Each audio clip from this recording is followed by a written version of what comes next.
You a dangerous girl. Those eyes looking up at me. Wanna be my favorite girl.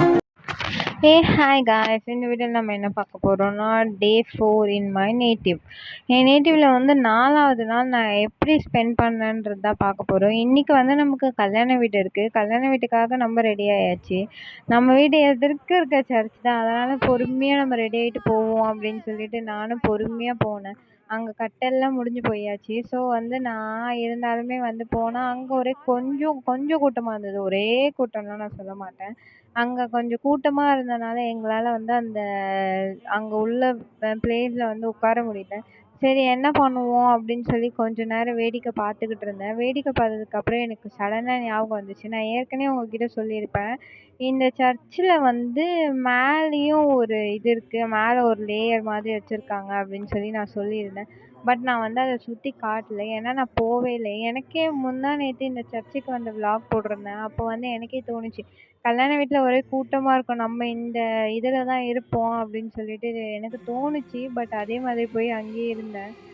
அது மாதிரி மேலே ஏறி அங்கே காலியாக தானே இருக்கோம், அங்கே போவோம் அப்படின்னு சொல்லி நான் மேலே போக ஆரம்பிச்சிட்டேன். போகிறதுக்கு முன்னாடி நம்ம வீடியோ எடுத்துகிட்டு போவோம் அப்படின்னு சொல்லி ஒரு வீடியோவெல்லாம் போட்டு முடிச்சுட்டு மேலே போயிட்டேன். மேலே போயிட்டா வியூஸ் வேற லெவலில் தெரியுது. எல்லாமே பக்காவாக தெரியுது. என்னோட தாத்தான்னு சொல்லியிருந்தால அவரு தான் வந்து இந்த கல்யாணத்தையும் பண்ணியிருந்தாங்க. ஆல்ரெடி கட்டெல்லாம் முடிஞ்சாச்சு. பாதி ஃபங்க்ஷன் ஓகேயா ஓகே ஆயிட்டோன்னே பொண்ணோட வந்து சைன் போட வந்து கூப்பிட்டுருந்தாங்க. 2 பேரும் வந்து சைன் போடணும் அப்படின்னு சொல்லி சொல்லியிருந்தாங்க சர்ச்சில். அதுக்காக அவங்க மேலே ஏறி போய் சைன் போட தான் போயிருந்தாங்க. நானும் வந்து எல்லாரையும் வளைச்சி வளைச்சி ஒரு ஒரு வீடியோ எடுத்து, இதுக்கு மேலே இங்கெல்லாம் எடுத்துகிட்டு இருக்க முடியாது அப்படின்னு சொல்லிட்டு நம்ம வந்து கீழே இறங்குவோம் அப்படின்னு சொல்லி பார்த்தேன். கீழே இறங்குவோன்னு பார்த்தா இந்த பக்கம் இது அந்த பக்கம் இதுன்ட்டு கொஞ்சம் இன்னும் தெரிஞ்சவங்கலாம் அப்படியே இருந்தாங்க. சரி அவங்கக்கிட்ட இருந்து நம்ம இந்த பக்கம் ஓடுவோம் அப்படின்னு கொஞ்ச நேரம் மேலேயே நிற்போம் அப்படின்னு சொல்லி நின்றுக்கிட்டே இருந்தேன். நின்றுக்கிட்டே இருந்து என்னால் இவ்வளோ தான் கவர் பண்ண முடிஞ்சது மேலேருந்து. மேலேருந்து பார்த்தா இவ்வளோ நல்லா தான் தெரியுது. பட் வந்து ரொம்ப இதெல்லாம் பண்ண முடியல. ஜூம் பண்ணி எடுக்கணும். பட் நான் ஜூம்லாம் பண்ணல. எங்கள் தாத்தா அங்கே நின்றுக்கிட்டு இருக்காரு. எல்லாருக்கும் நல்லா தெரிகிறதா அப்படின்னு சொல்லி கமெண்ட்டில் சொல்லுங்கள் மறக்காமல். தென் வந்து அந்த பிளேஸை வந்து கொஞ்சம் பார்த்தா மேலே இவ்வளோ பெரிய ஃபேன். யார்ரா நீங்கள் அப்படின்ற மாதிரி ஆயிடுச்சு. நான் இவ்வளோ நாள் தினமும் சர்ச்சுக்கு வந்துட்டு போயிட்டுருக்கேன். பட் இந்த ஃபேனை நான் பார்க்க மறந்துட்டேன் காய்ஸ். எவ்வளோ பெரிய ஃபேனு எல்லாத்துக்கும் வச்சிருக்க மாதிரி வச்சுருந்தாங்க. தென் வந்து எல்லாரும் வெளியே வந்துட்டோம். வெளியே வந்து கொஞ்சம் விளையாடிலாம் முடிச்சுட்டு திருப்பியும் வந்து பொண்ணோட வீட்டு நேற்று காட்டியிருந்தேன்ல அந்த இடத்துல தான் வந்து ஃபங்க்ஷன் வச்சுருந்தாங்க. ஸோ அங்கே போகணுன்னு சொல்லிட்டு எல்லாருமே வந்து காரில் போக ஆரம்பிச்சிட்டோம். காரில் வந்து அந்த இடத்துக்கு போவோம் அப்படின்னு சொல்லி பார்த்தா, நேற்று நான் உங்ககிட்ட காட்டியிருப்பேன் இந்த மண்டபத்தை இங்கே தான் வைப்பாங்க அப்படின்னு சொல்லி. அந்த இடத்துல தான் வந்து பொண்ணு பையன் உட்காந்தாங்க. மண்டபத்துலையுமே சரியான கூட்டம். கல்யாணம் முடிஞ்சு நாங்கள் வீட்டுக்கிட்ட வரத்துக்கே 12:30 கிட்ட ஆயிடுச்சு. 12:30 கிட்ட வீட்டுக்கு வந்துமே அவ்வளோ கூட்டம். அந்த கூட்டத்துலேயுமே வந்து சாப்பிட்றதுக்கு இடமே இல்லை. பட் வந்து கொஞ்சம் நின்று நின்று அப்படியே ஏறுவோம் அப்படின்னு சொல்லிட்டு பொண்ணு மேலே கேக் வெட்டினாங்க. சரி கேக் கொடுப்பாங்கன்னு பார்த்தேன். கேக் கடைசி வரைக்கும் கொடுக்கலாம். அந்த கேக் எங்கே போச்சுன்னும் தெரியல. யாருக்காவது கொடுத்தாங்களானும் தெரியல. எடுத்துகிட்டு போய் ஃப்ரிட்ஜில் வச்சு பொறுமையாக அவங்க சாப்பிடுவாங்களானும் தெரியல. இங்கே வந்து வெறும் சாம்பார் சாதம் சோறு தான் போடுறாங்க. அதுக்கே இவ்வளோ கூட்டம்னா இங்கெல்லாம் பிரியாணி அது இதுன்னு போட்டால் அவ்வளோதான் போலையே அப்படின்ற மாதிரி ஆயிடுச்சு. ஒரே கூட்டமாக இருந்தது. சரி ஓகே பரவாயில்ல அப்படின்னு சொல்லி உட்கார ஆரம்பிச்சாச்சு. பந்தி தான் முக்கியம்ல அப்படின்ட்டு பந்தியில் இலையெல்லாம் கழுவிட்டு எல்லாத்தையும் போட ஆரம்பிச்சிட்டாங்க. நம்ம வந்து நார்மல் ரைஸ் தான் நேற்று மத்தியானம் சாப்பிட்ருந்தோம்ல, அது மாதிரி சாப்பாடு 2 அவியல் கூட்டு இதை தான் வந்து போட்டிருந்தாங்க. சாப்பாடு வந்து எனக்கு கொஞ்சோண்டு போதும் அப்படின்ற மாதிரி நான் சொல்லியிருந்தேன். நிறையெல்லாம் போட்டு இதை வந்து நம்மளால சாப்பிடலாம் முடியாமல் இருக்கும் அப்படின்ற மாதிரி சொல்லி பேசிகிட்டு இருந்தேன். அவங்க வந்து நேற்று ஊற்றின அதே பருப்பு குழம்பு ஊற்றின மாதிரி எனக்கு ஒரு ஃபீல் ஆச்சு. ஒரு வழியாக சாப்பிட்டெல்லாம் முடிச்சுட்டு நாங்கள் 3 பேர் கொஞ்சம் வேலை இருக்குது அப்படின்னு சொல்லி வெளியே கிளம்ப ஆரம்பிச்சிட்டோம். வெளியே கிளம்பி எங்கள் டேடியை பார்க்கறதுக்காக போயிருந்தோம். எங்கள் டேடியுமே வந்து ஊருக்கு வந்திருந்தாங்க. சரி ஓகே டேடியை விசிட் பண்ணிட்டு வருவோம் அப்படின்னு சொல்லிட்டு நாங்கள் 3 பேருமே ட்ரிபிள்ஸ் தான் போயிருந்தோம். அது வந்து என்னோடய அண்ணன், இது என்னோடய அக்கா, இது நான் கடைக்குட்டி, அதனால கடைசியில் உட்காண்ட்ருக்கேன் அப்படின்னு சொல்லி நானே சொல்லிடுவேன்.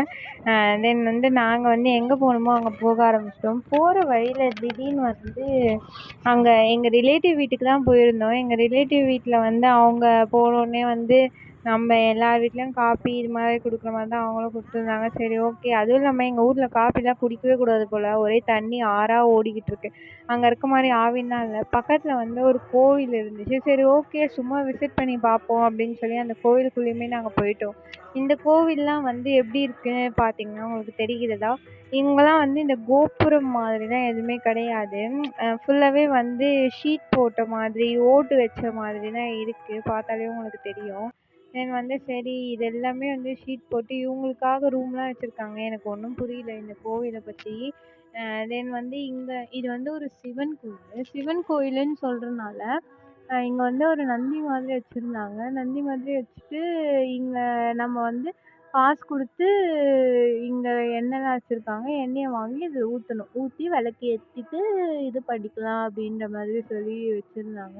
நெறைய பேர் வந்து பூலாம் வாங்கி குடுக்குறாங்க. நெறைய பேர் வந்துட்டுலாம் போயிட்டுருக்காங்க. சரி ஓகே. இது இது எப்படியோ ரொம்ப காலத்துக்கு முன்னாடி கட்டியிருப்பாங்க. எப்படி இருக்குன்னு பார்ப்போம் அப்படின்னு சொல்லிட்டு தான் நான் போனேன். உங்களுக்காக தான் நம்ம வந்து காட்டுவோம் அப்படின்னு சொல்லிட்டு தான் நான் இந்த கோயில் vlog-ஏ போட்டேன். சென்னையிலலாம் கோவில்ல வீடியோ எடுக்கிறதுலாம் கொஞ்சம் பயமா தான் இருக்கும். இங்கலாம் அப்பல்லாம் இல்ல. ஜாலியா போய் வீடியோ எடுத்திருந்தேன். யாரும் எதுவும் என்ன கேட்கல. தென் வந்து இங்க வந்து அதே மாரி கவுண்ட் பண்ணி பார்த்தா ரொம்பலாம் கிடையாது. ஒரு 4 வச்சிருக்காங்க. அவ்வளோதான் 4 சாமின்ற மாரி தான் வச்சிருக்காங்க. தென் வந்து நம்ம எல்லாத்தையும் போய் பார்ப்போம் அப்படின்னு சொல்லி கைவிட்டே எண்ணிடலாம் போல அவ்வளோதான்ற மாரி இருந்தது. இது எப்படியோ எனக்கு தெரிஞ்சு ரொம்ப ஓல்டு காலத்துல கட்டுனது தான் இருக்கும். இது இப்பல்லாம் கட்டியிருக்க மாட்டாங்க. ஒரு அதுவும் இல்லாம இன்னொரு விஷயம் என்னன்னா, கன்னியாகுமரி டிஸ்ட்ரிக்ட்ல வந்து சிவன் கோவிலுக்குலாம் போணும்னா, ஷர்ட் வந்து ரிமூவ் பண்ணிட்டு தான் போணும் அப்படின்ற ஒரு ரூல்ஸே இருக்கு. அதனால தான் அந்த தாத்தா வந்து சட்டை போடாம நின்னுகிட்டு இருக்காரு. அப்படி சட்டை போட்டுலாம் போக்கூடாது அப்படின்னு சொல்லி சொல்லுவாங்க. அது ஏன், என்ன, ஏதுன்னு எனக்கு தெரியாது. உங்களுக்கு தெரிஞ்சா மறக்காம கமெண்ட்ல சொல்லுங்க. இவங்க பேர் ஏதோ போட்டிருந்துச்சு. பட் எனக்கு என்னென்ன இவங்க யாருன்னு எனக்கு சரியா பிடிபடல. உங்களுக்கு பட்டுச்சுன்னா மறக்காம கமெண்ட்ல சொல்லுங்க. தென் வந்து ஒரு குறிப்பிட்டு பார்த்தோன்னா, கரெக்ட்டா ஒரு 4 சாமி, ஒரு மெயின் சாமின்ற மாரி தான் வச்சிருந்தாங்க. தென் வந்து கோவில சுத்தியுமே செடிகள் மட்டுமே இருந்தது. செடிகள் இந்த தரையெல்லாமே கூட ஒரு மாதிரி ஓல்டா இருந்த மாரி தான் இருந்துச்சு. நியூவாலாம் இல்ல. அந்த மெயின்டெனன்ஸ் வேணா பண்ணிக்கிட்டு இருக்காங்க, பெருக்குறாங்க, அதெல்லாம் பண்றாங்க. அதெல்லாம் ஒண்ணும் குழப்பம் இல்ல. பட் வந்து ம் இடிஞ்சு போனது, அதெல்லாம் வந்து அதுவுமே வந்து சில இடத்துலலாம் பூசியிருந்தாங்க பார்த்தேன். நெறைய பேர் வந்து வந்துட்டு தான் போறாங்க. நெறைய பேர் எனக்கு என்னன்னா இது ரொம்ப பெரிய இடமா இருக்கு. ஆனா குறைவா இருக்கு எல்லாமே அப்படின்ற மாதிரி எனக்கு தனியா ஃபீல் ஆச்சு. உங்களுக்கு எப்படி ஃபீல் ஆகுது அப்படின்ற மாதிரி மறக்காம கமெண்ட்ஸ்ல சொல்லிட்டு போங்க. தென் வந்து அ சென்னையில இருக்க மாதிரி வந்து எல்லா இடத்துலயுமே இதெல்லாம் கிடையாது. அங்கங்க ஏதோ இங்க வந்து உள்ள அபிஷேகம் ஏதோ பண்ணாங்க போல. அதுலேருந்து தண்ணி வேற வந்துட்டு இருந்துச்சு. அவ்வளோதான் இங்க ஒரு கிணறு வச்சிருக்காங்க. அந்த கிணத்துலேருந்து தண்ணியெல்லாம் எடுக்குறாங்க. தண்ணி எடுத்து அங்க ஊத்துறாங்க. ஊத்தி முடிச்சுட்டு இங்க வர மாதிரி இருந்துச்சு. நான் வந்து சரி ஓகே உங்களுக்கு காட்டுவோம் இங்க இருக்கிறது எப்படி இருக்கு அப்படின்னு சொல்லி நீங்களும் தெரிஞ்சுப்பீங்க அப்படின்னு சொல்லி உங்களுக்கும் ஒரு வீடியோவ போடுவோம் அப்படின்னு சொல்லி ஒரு ரவுண்ட் அடிச்சுட்டேன். ஒரு ரவுண்ட் அடிச்சு சுத்தி பார்த்தேன்னா, கொ கோயிலே காலியா தான் இருக்கு. பட் யாருமே என்ன திட்டவும் இல்ல. என்ன எல்லாரும் விசித்திரமா பார்த்துக்கிட்டு இருந்தாங்க. இந்த பொண்ணு என்ன பண்ணுதுன்னு சொல்லிட்டு. எல்லா இடத்துலயும் விசித்திரமா பார்க்கறது ஒண்ணும் பெரிய விஷயம் இல்லல்ல அப்படின்னு சொல்லிட்டு, ஒரு ரவுண்ட் அடிச்சு சரி கோயிலுக்கு வந்தது தான் வந்தோம். ஒரு அடுத்து இன்னொரு கோயில் இருந்துச்சு பக்கத்துலயே. அங்க வந்து நேத்து தான் திருவிழா முடிஞ்சுச்சாம். அதனால வந்து அந்த கோயில்லாம் ஓப்பன் பண்ண மாட்டாங்க அப்படின்னு சொல்லி சொல்லியிருந்தாங்க. சரி ஓகே ஓப்பன் பண்ணலன்னா என்ன நான் சும்மா சுத்தி பார்த்துட்டு போறேன் அப்படின்ற மாதிரி சொல்லியிருந்தேன். அதுவும் இல்லாம கோவில் வந்து ம் அ முன்னாடி கதவு தொறக்கலன்னா, மூடி இருந்துச்சுன்னா கோயில சுத்தக்கூடாதாம். அப்படின்லாம் ஒரு ரூல்ஸ் இருக்கு அப்படின்ற மாரிலாம் சொல்லியிருந்தாங்க. எனக்கு தெரியாது. நான் பாட்டுன்னு அங்கிள் நான் வீடியோ தான் எடுக்க வந்தேன். என்ன மன்னிச்சிடுங்க அப்படின்னு சொல்லிட்டு நான் பாட்டுன்னு வீடியோ எடுத்துட்டு இங்க இருக்க அங்க இருக்க இதுக்குமே, இங்க இருக்கதுக்குமே ரொம்ப டிஃப்ரென்ஸ் இருக்கு. அதுவுமே நெறைய பேருக்கு வந்து பார்த்தா தெரியும்னு நெனைக்கிறேன். உங்களுக்கு தெரிஞ்சதுன்னா கமெண்ட்ல சொல்லுங்க. தெரிலனாலும் கமெண்ட்ல சொல்லுங்க. கண்டிப்பா எல்லாரோட கமெண்ட்ஸ்க்கும் நான் கண்டிப்பா ரிப்ளை பண்ணுவேன். இங்க வந்து நார்மலா பாருங்க, சென்னை மாதிரிலாம் இல்ல. இங்க எப்டி இப்டி இருக்குன்னு சொல்லிட்டு. இங்கேயுமே வந்து ஒரு மரத்துல தொட்டில் கட்டுறது அப்படிலாம் பண்றாங்க. பட் இங்க அங்கங்க ஒரு ரூம் மாதிரி இருக்கு. அது எதுக்கு? என்ன? ஏதுன்னு எனக்கு புரியல. யாராச்சும் கன்னியாகுமரியில இருக்கவங்க இருந்தீங்கன்னா, மறக்காம கமெண்ட்ஸ்ல சொல்லுங்கோ. அது எதுக்கு இருக்கு அப்படின்னு சொல்லிட்டு. இங்க வந்து திருவிழா வந்து ஏதோ 10 நாள் என்னமோ நடக்குமாம். அது வந்து ரொம்ப கிராண்டா நடந்து முடிஞ்சிருச்சு. அதுவும் இல்லாம மூடுன கோவில்ல வேற கும்பிடக்கூடாது அப்படின்ற மாரிலாம் நெறைய சொல்லிட்டு இருந்தாங்க. வெளிய இருக்கவங்க. ஆன்டி நான் கும்பிடல. நான் வீடியோ மட்டும் எடுத்துட்டு ஓடி போயிடுவேன் அப்படின்னு சொல்லிட்டு ஜஸ்ட் ஒரு வீடியோ மட்டும் எடுக்கிறதுக்காக நான் உள்ள வந்து சுத்தி பார்க்க ஆரம்பிச்சுட்டேன். சுத்தி ஒரு ஒரு கிளான்ஸ் அடிச்சுட்டேன். அடிச்சதுக்கப்புறம் இதோ இங்க இருக்கிறதுலயும் ஏறி நிக்கக்கூடாதாம். சைட்ல தான் நிக்கணுமா. அப்படி இப்படின்னு நெறைய சொன்னாங்க. இதுதான் ஏதோ கொடிமரம் அப்படிலாம் சொல்லியிருந்தாங்க. ஒரு நாள் வந்து இந்த கோயில் ஓப்பனா இருக்கும்போது நான் போய் விளாக் எடுத்துட்டு வரேன். ஒரு வழியா எல்லாமே சுத்தி முடிச்சதுக்கப்புறம் வீட்டுக்கு செல்வோம் அப்படின்னு சொல்லி பார்த்தா, ஸ்கை வேற லெவல்ல இருந்தது. உங்களுக்கு பார்த்தாலே தெரியுதா? அந்த அந்த இதுவே வந்து ஒரு மாதிரி நேச்சுரலா இருக்குல்ல பார்க்கவே. எனக்கு ரொம்ப ஒரு மாதிரி இதுவாயிடுச்சு. ஈவினிங் வேற ஃபங்ஷன் போனோம். சரி ஓகே அந்த ஃபங்ஷனுக்கு போவோம் அப்படின்னு சொல்லி கிளம்ப ஆரம்பிச்சுட்டோம். கிளம்பி காலையில மொய்யே குடுக்க மறந்துட்டோம். ஐயய்யோ!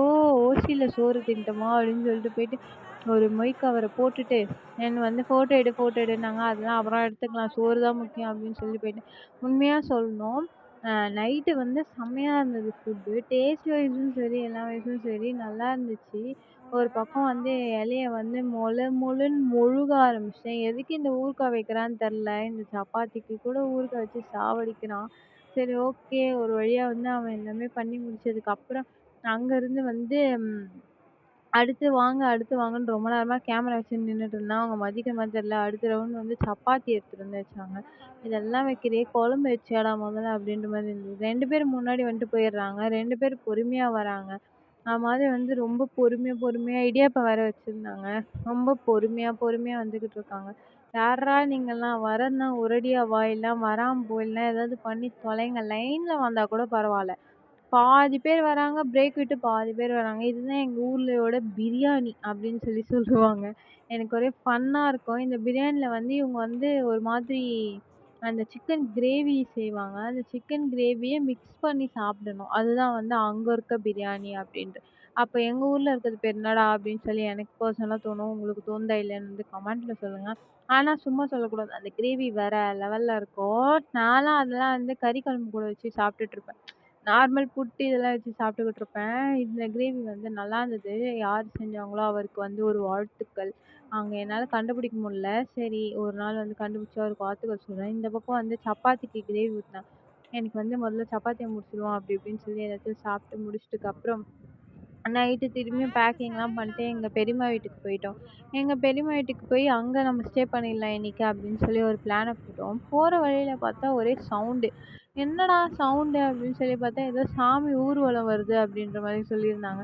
எங்கேயாவது நீங்க கேள்விப்பட்டிருக்கீங்களா? நைட்டு வந்து சாமி ஊர்வலம் வந்து பட் வந்து எங்க ஊர்ல தான் வரும். நைட் வந்து சாமி ஊர்வலம் கிடையாது. இவங்கலாம் வந்து இதுக்கு போயிட்டுருக்காங்க. திருவிழானால இவங்கலாம் வந்து இதெல்லாம் ஒரு விசேஷமா இவங்க வந்து செலிப்ரேட் பண்ணிக்கிட்டு இருக்காங்க. நெறைய பேர் வந்து அப்படியே லைனா போய்க்கிட்டு இருந்தாங்க. இந்த இந்த டைம் வந்து ஃபுல்லா ஊர்ல வந்து திருவிழா போல. அதனால வந்து எல்லாரும் ரொம்ப அத ஒரு பெரிய விஷயமா வந்து செலிப்ரேட் பண்ணிட்டு இதுவா இருக்காங்க. நான் வந்து இன்ன வரைக்கும் ஒரு திருவிழா அட்டெண்ட் பண்ணதில்ல. பட் கண்டிப்பா ஒரு வாட்டி அட்டெண்ட் பண்ணுவேன். இது என்ன சாமின்னு கூட என் கண்ணுக்கு தெரியல. உங்களுக்கு ஏதாவது தெரியும்னா கமெண்ட்ல சொல்லிட்டு போங்க. உங்களுக்கு தெரியாதுன்னு எனக்கு தெரியும். சும்மா சொன்னா கமெண்ட்ல சொல்லுங்க. தெரியும்னு சொல்லப் போறதில்ல. அதனால சும்மா ஃபன் பண்ணிட்டு இருந்தேன். தென் வந்து நெறைய பேர் வந்து கார்ல பின்னாடி, பைக்ல பின்ன அப்படிலாம் போறாங்க. எங்க திருவிழான்ற ஒரு விஷயத்தையே அவங்க வந்து ஒரு பொருட்டா மதிக்கல. இவங்கலாம் வந்து அடிச்சுக்கிட்டு இருந்தாங்க. இதெல்லாம் பாருங்க ரொம்ப பெருசா அப்படியே போய்க்கிட்டு இருக்கு. நான் வண்டியில போகும்போது வீடியோ எடுத்துட்டு இருந்தேன். என்னால நின்னு ப்ராப்பரா வீடியோ எடுக்க முடியல. நின்னு ப்ராப்பரா எடுத்திருந்தா இது மேபி அழகா தெரிஞ்சிருக்கும்னு நெனைக்கிறேன். இவங்களே வந்து கேப் விட்டு போறாங்க. ப்ராப்பரா கிட்ட நெருங்கி போனா கூட பார்க்கறதுக்கு கொஞ்சம் நல்லா இருக்கும் வந்து எனக்கு தோணும். நான் வந்து இது மாதிரி அடிக்கிறது இது எல்லாமே இருந்துச்சு. நானும் வந்து எல்லாரையும் வீடியோ எடுத்துட்டு ஒரே ஜாலியா வந்து முடிஞ்சிருச்சு காய்ஸ். இதோட வந்து நம்ம நெக்ஸ்ட் வீடியோல மீட் பண்ணுவோம். Bye guys. லைக் பண்ணுங்க, கமெண்ட் பண்ணுங்க, ஷேர் பண்ணுங்க, சப்ஸ்கிரைப் பண்ணுங்க.